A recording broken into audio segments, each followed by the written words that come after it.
So this is the how to install component on this product. Firstly, we put glue using a hot glue gun around the hose so that there is no leak from the hole.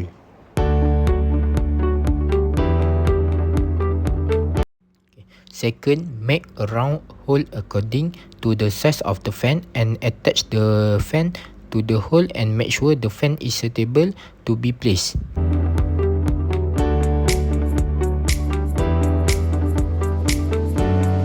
Thirdly, by using a plastic bottle, make 2 round holes in the front so that the wind can be channeled directly to the user, and put a net on the bottle as a barrier.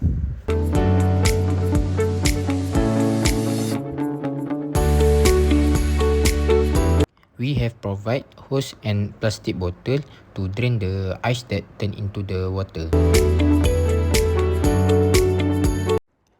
So next step, add ice to the product to keep the air cool. The more ice placed, the cooler the air.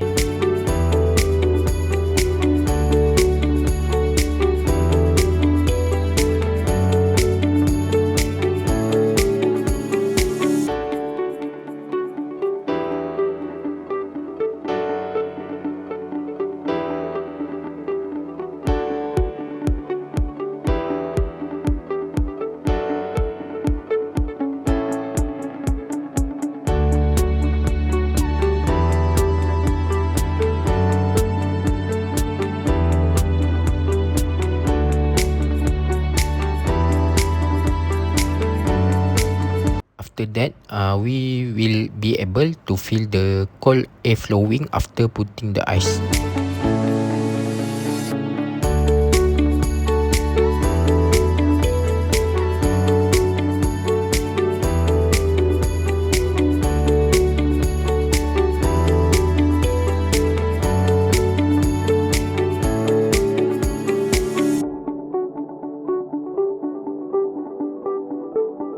So this is the function of this product, and this is the example situation.